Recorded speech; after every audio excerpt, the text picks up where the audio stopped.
Здравствуйте! Сегодня у нас в гостях Hyundai Veloster. Честно говоря, как-то, когда мне позвонили, я даже на дороге не обращал внимания на данные автомобиля. Но, оказывается, ездят. Конкретно данный экземпляр был пригнан точнее, привезен с Америки, растаможен. Год уже машина находится на территории Украины. Но недавно была приобретена новым хозяином. После чего, как он ее приобрел, он мне позвонил и сказал, что он поменял масло, проехал, если я не ошибаюсь, 700 километров примерно и долил пол-литра масла. И через пару дней он опять позвонил и сказал, что готов ремонтироваться. Уже так прямо сразу, резко. Я спросил, что случилось. Он говорит, что была проблема с датчиком давления масла. На официале, в всяком случае, так сказали вроде как. И он попытался его открутить и лопнул. Нижняя часть блока лопнула, открылась как розочка, куда вкручивается датчик давления масла. Ну, по поводу именно вот как бы расхода масла и так далее, ну как бы точно сказать, в общем, ну никто ничего не может, потому что хозяин новый, машина у него там вообще, то есть, можно сказать, там пару недель, проехал всего там около 700 километров. Ну, в итоге он пригнал машину, сказал, разберите, посмотрите, сделайте, чтобы как бы я хочу на ней дальше ездить. Пробег у данного агрегата 160 тысяч миль, что примерно 250-260 тысяч километров. Автомобиль с прямым впрыском, GDI, вот оно видно, аббревиатура на декоративной крышке. К сожалению, из-за того, что выломано место под датчик давления масла, заводить я его не буду, чтобы не наделать никаких лишних делов. Ну что ж, мотор я снял, закрепил на стенд. Единственное, что хотелось бы отметить, то что впускные каналы здесь довольно-таки чистые для прямого впрыска. И, по всей видимости, это бывший утопленник.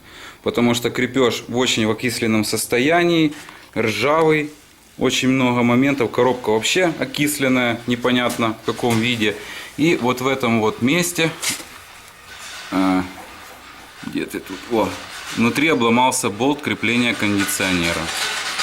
Также вот тот датчик, который лопнул, хозяин попытался замазать его пепсиколом. Что как бы у него не получилось, и все равно это все дело выливалось, масло. Вот уже и разобранный мотор. Полную разборку этого двигателя и обзор его конструкции вы можете посмотреть на канале Теория ДВС. Ссылочка в описании. Хочу продемонстрировать то, что цилиндры уже не имеют ханинговки, и в них присутствует небольшая волна, как бы выработки.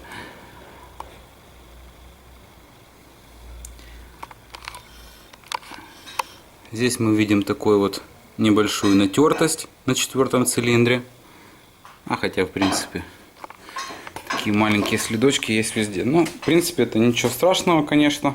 Единственное, это волна как бы под вопросом. И то, что отсутствует ханинговка.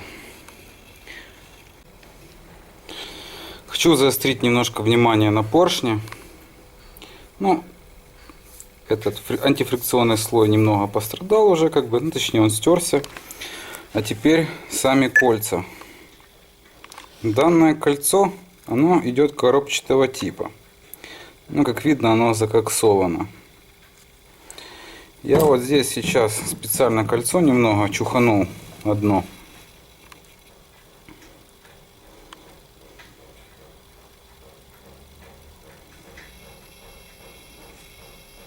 Так, стоп, не то место.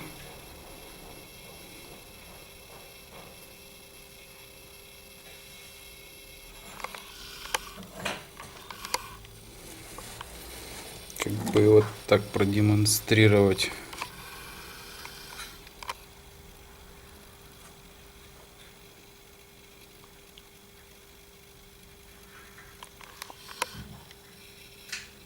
Вот. Я надеюсь, видно отверстие в кольце. Раз, вот два. Это я почистил как бы вот здесь вот канавочку, чтобы добраться до отверстий.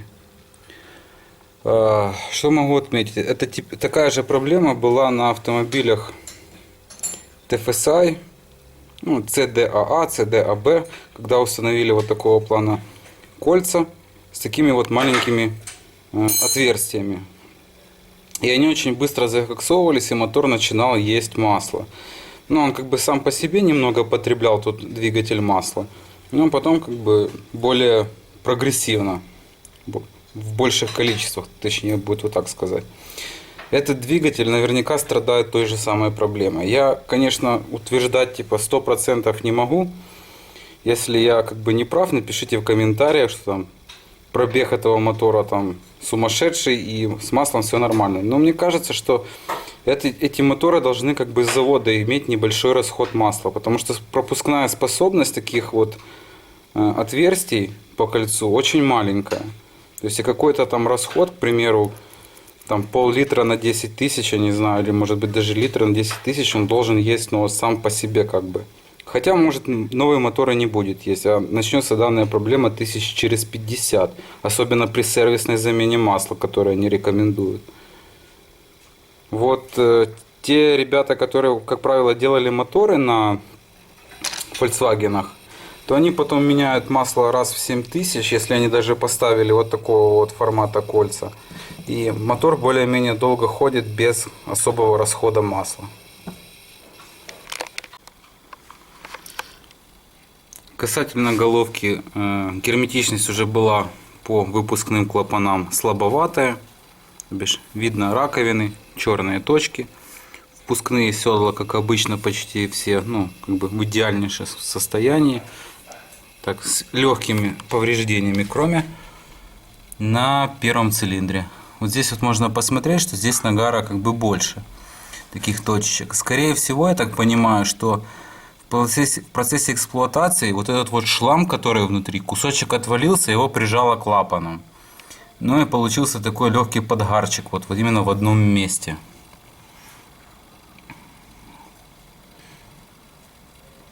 Вот. Сами же клапана а-ля выпуск полностью черные.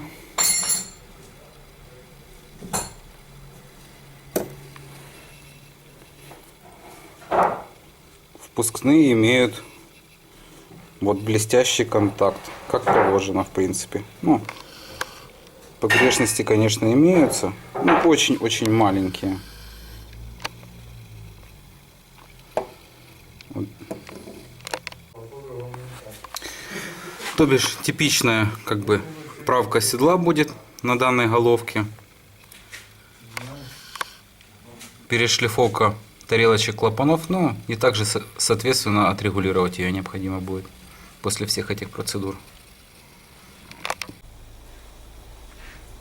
Итак, головочка с Hyundai Veloster прошла уже механообработку по седлам. Осталось отшлифовать плоскость на данной головке. Выполнена правка седла в 3 градусах. Сделаны фаски узенькие, как полагается. Впускной и выпускной седло. А также клапана перешлифованы, естественно почищены. И головка отрегулирована. Все, теперь финишная шлифовка, мойка данной головки, а потом будем ее устанавливать уже на двигатель. Блок.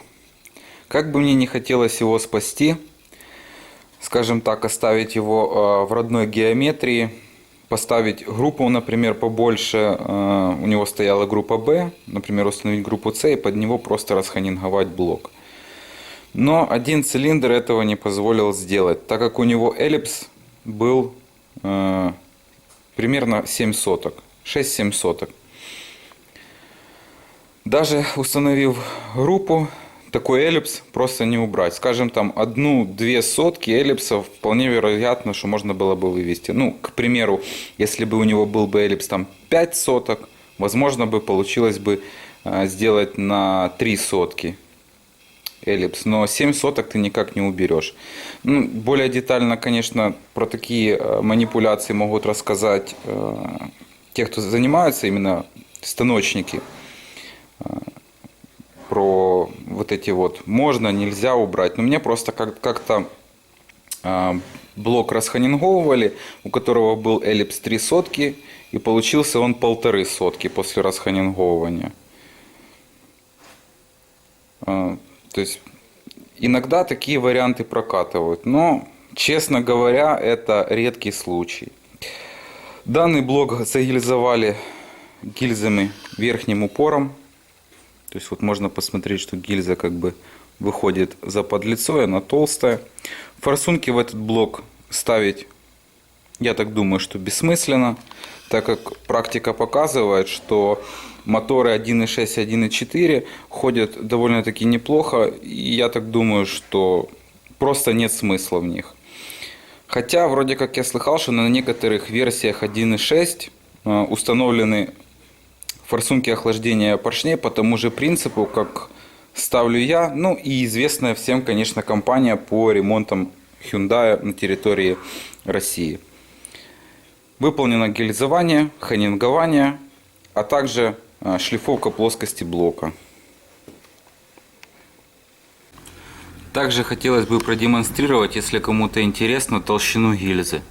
Вот здесь ее как бы видно вот в этом краю. Ну и вот здесь вот толщина установленной гильзы.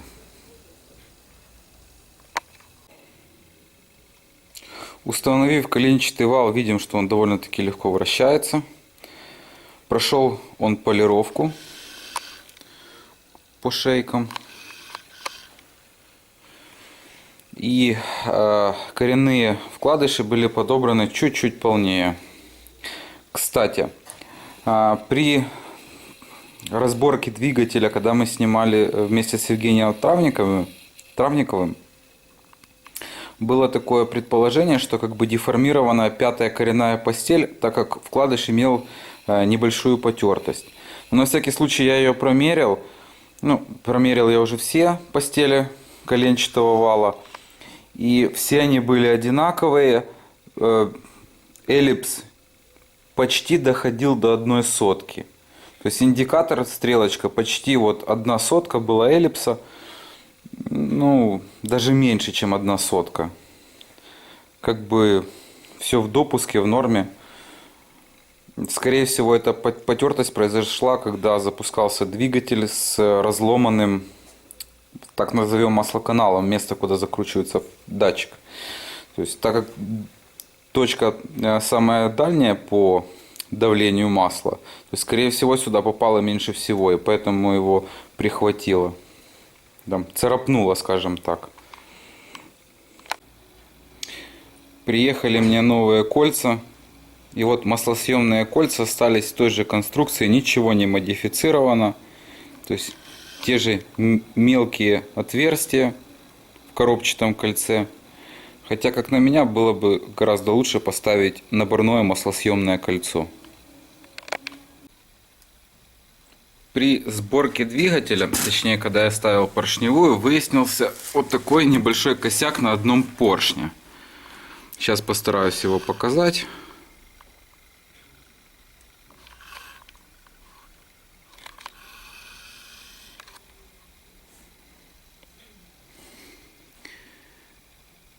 Так, вот у нас кольцо идет в поршневой канавке, и оп, ну вот оно сюда никак не вкладывается. Сейчас вот здесь вот оно ложится, а вот здесь вот на этом уголку кольцо туда не пролазит. То есть либо какой-то небольшой брак на производстве, либо в процессе транспортировки там пострадала вот эта часть поршня. Не знаю, не могу ответить, но никаких ударов, то есть явных, на поршне не видно. То есть надо будет сейчас взять надфиль и подпилить это место.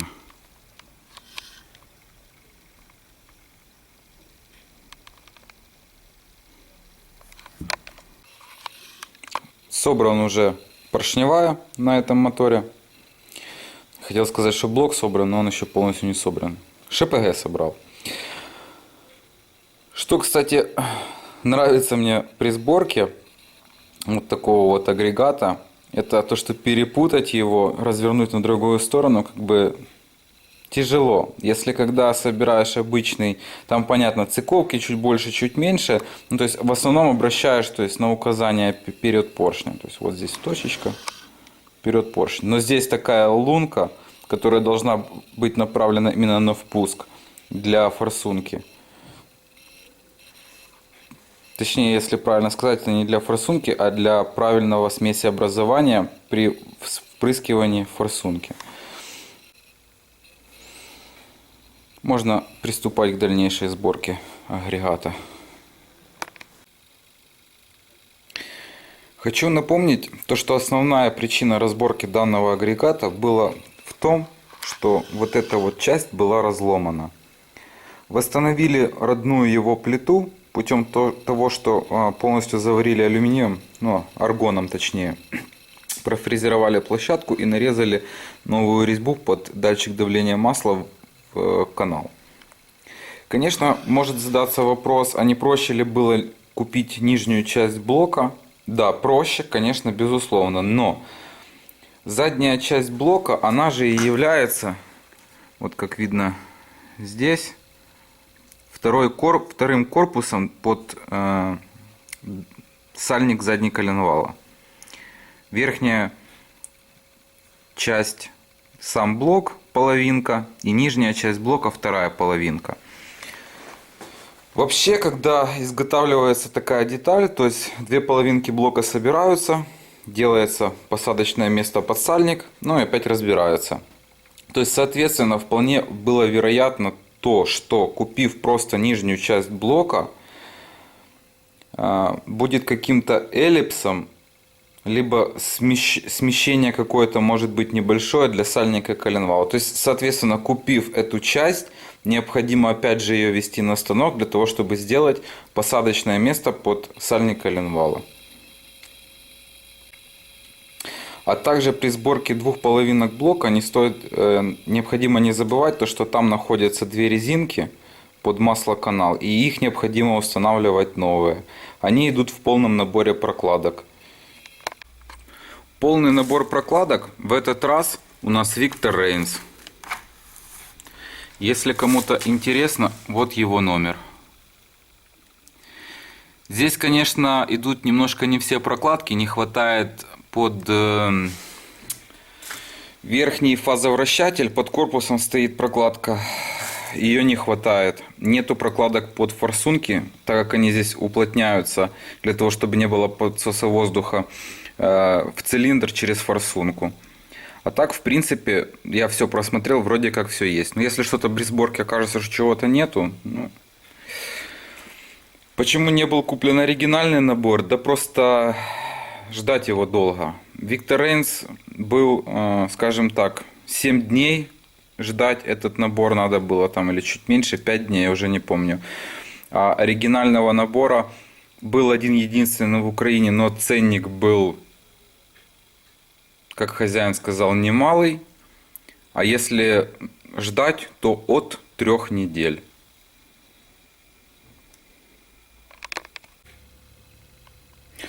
Головка уже прошла шлифовку, и теперь ее можно устанавливать на блок. Болты головочные тоже обновляются. Номерок. Опять же Victor Reigns.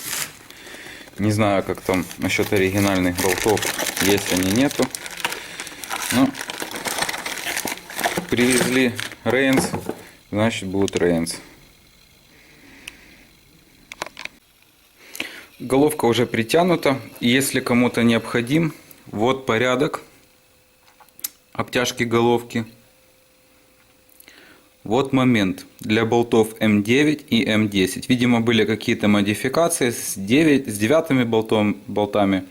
Данная модель именно с 10 болтами.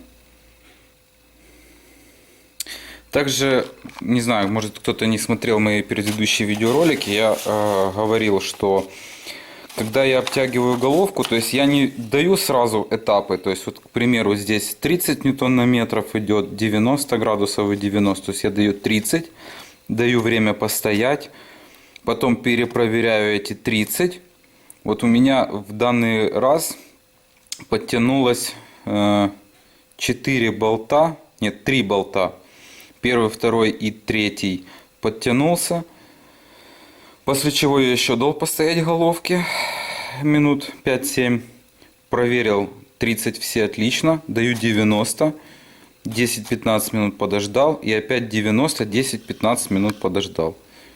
Ну, точнее, каждый этап это где-то 15 минут. То есть, ну, последний уже обтянул, как бы и все. ГРМ на данном двигателе ввел меня в небольшое заблуждение.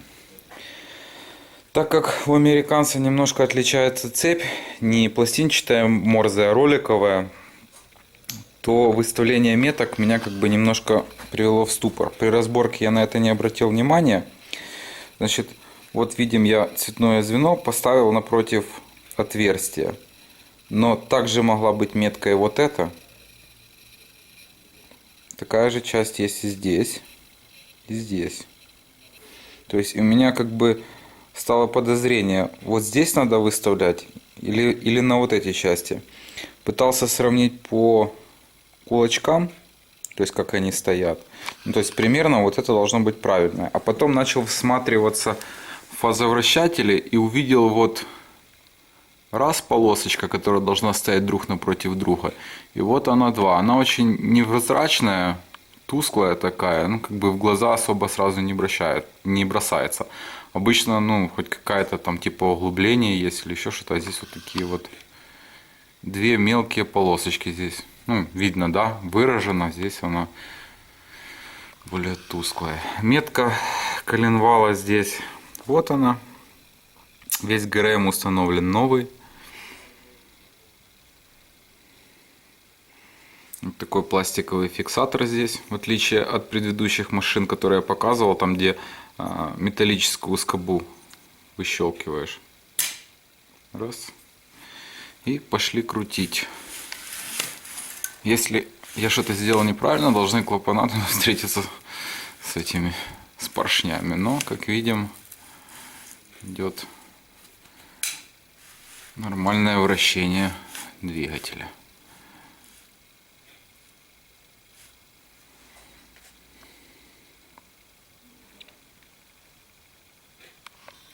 Если кому-то будет интересно, сколько выходит натяжитель, то вот.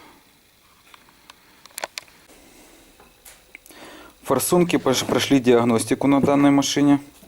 Были отправлены в Одессу, так как единственная фирма, которая, во всяком случае, которую я знаю, делает именно диагностику данных форсунок, находится в Одессе. Ссылочку на ихние контакты я оставлю в описании.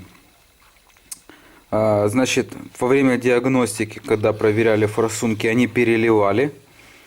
Чистка им помогла, теперь у них нормальный распыл.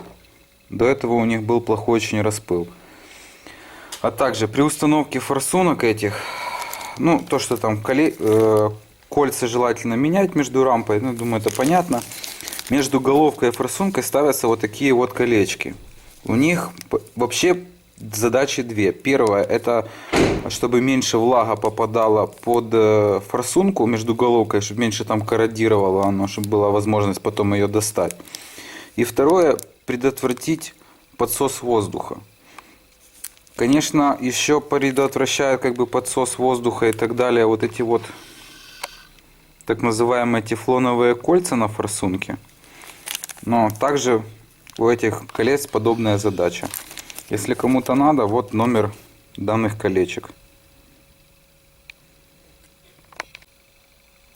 Под кронштейн клапана фазовращателя, вот под это вот место, Он находится сверху, можно сказать, и под, и над клапанной крышкой, так как вот эта часть находится под клапанной крышкой, вот эта часть находится, вот именно само вот это литье над клапанной крышкой, куда вставляется клапан. Находится прокладка. Так вот эта прокладка, номерочек ее, почему-то ее как бы в списке, в каталоге, ну, нету. То есть ты по ВИН-коду открываешь машину, начинаешь искать эту прокладку, ты видишь кронштейн, видишь опору распредвала, на которую он ставится, но самой вот этой прокладки как бы нету. Хозяин каким-то путем ее там выискал, ее пришлось ждать некоторое время. А также в полном наборе, во всяком случае, Виктора Рейнза этой прокладки нету. Немножко пришлось ее подождать. Как всегда, я заливаю масло в маслоприемник и кручу двигателем до тех пор, пока с подачи под масляный фильтр не пойдет масло.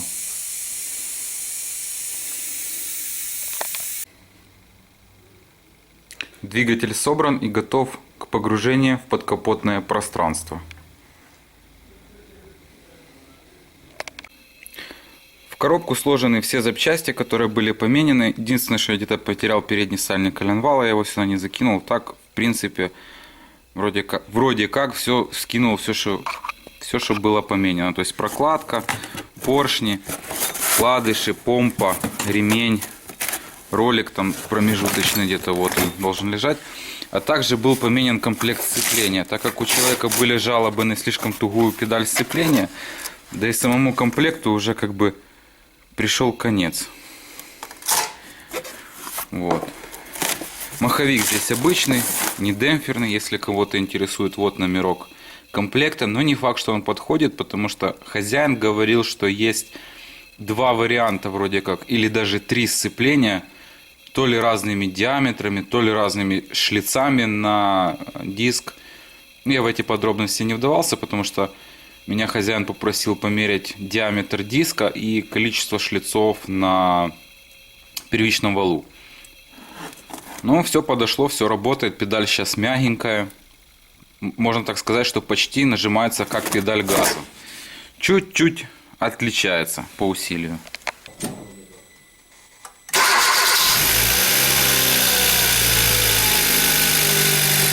Американский GDI готов, ну или GDI, как его только не называют, 1.6. Он сейчас холодный, поэтому обороты немножко завышенные у него. А так вообще у него холостой ход где-то 630. Как на меня, это, конечно, немножко маловато. Но что, видимо, корейцы не делают для того, чтобы снизить расход автомобиля.